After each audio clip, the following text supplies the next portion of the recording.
بهترین عمل کدام عمل است یا پیغمبر صلی الله علیه و سلم؟ نبی اکرم صلی الله علیه و سلم فرمودند از آخر زمان علائمش امیست که انسان ها در فکر رفقای خود باشد، در خدمت دوستای خود می باشد. این آیت را برای کی میگه دیگه؟ برای یهود میگه، برای نصارا میگه، برای گبر میگه، برای بت پرست میگه. یا از ما و تو مسلمان بشتم که امروز در رابطه با این پدر و مادر چیه؟ حضرت عمر رضی الله تعالی عنه دید که یک کسی مادر خود طواف می، مادر خود به پشت خود گرفته یا بالای شانه های خود گرفته و طواف میکرد. از پیش پرسید که کیست؟ گفت مادرم است یا امیرالمؤمنین، مادرم است. از یک فاصله دور آمدیم و همیشه در خدمتش می باشیم یا امیرالمؤمنین. مناسک حج اندشانه ای ما ادا کرد. ضعیف است، ضعیف است. آیا یک چیزی ادا شده است؟ از حقوق مادر یک چیزی ادا کردی؟ گفت اگر تمام عمر به شانه خود مادر خود بگردانی و تمام این خدمت ها در یک پله ترازو مانده شود و او لحظه ای که تو به دنیا آمدی و او مشقتی را که در وقت ولادت متقبل شد در یک پله ترازو مانده شود، اون مشقت سنگین تر است. بهترین عمل کدام عمل است یا پیغمبر صلی الله علیه و سلم؟ نبی اکرم صلی الله علیه و سلم فرمودند که الصلاة فی وقتها، خواندن نماز در وقت. بهترین عمل خواندن نماز در وقت.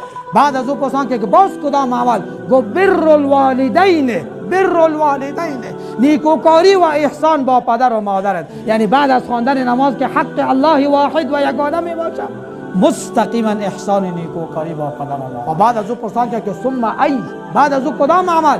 گفت الجهاد فی سبیل الله، جهاد در راه الله. علماء کرام از این برای ما تو استنباط میکنن برادر که احسان و نیکوکاری با پدر و مادر از جهاد در راه الله کده افضل تر است و بهتر تر.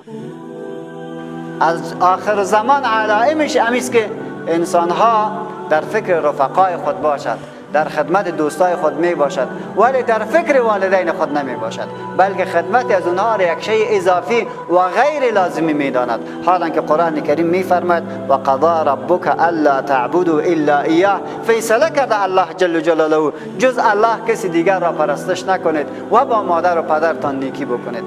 این نیکی پدر مادر چه وقت است؟ اما یبلغن عندک الکبر، اگر برسد یکی از اینها او کلاهما یا اردویشان به سن سفیدی و پیچ سفیدی، فلا تقل لهما اف، کلمه اف را در مقابلش نگو. یعنی یک وقتی که ریش سفید و پیچ سفید شد بارها سوال میکند، یک سوال از پیش میکن که جواب بگوی، 5 دقیقه بعد، 1 ساعت بعد باز امو سوال میکنه که امو کارا چطور کردی، باز تو برش میگی، بار سوم باز پرسان میکنه، فلا تقل لهما اف، به تکرار سوالش کلمه اف را برش نگو.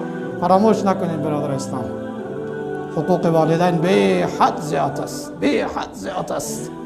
و به می جهت است که پروردگار عالم همیشه حقوق پدر و مادر با حقوق خود یک جای ذکر کرده برای ما، یک جای.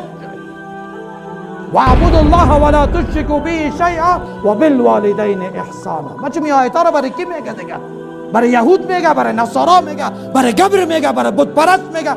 بیا از ما و تو مسلمان بشتم که امروز در رابطه با این پدر و مادر چیه؟ خدا را بپرستید و به خدا شریک نبیارید و با پدر و مادرتان احسان بکنید.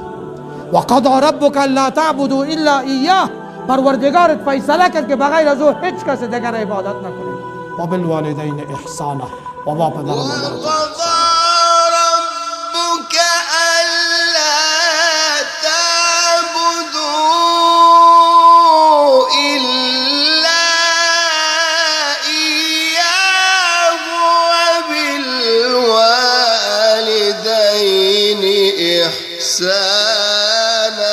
إما يبلغن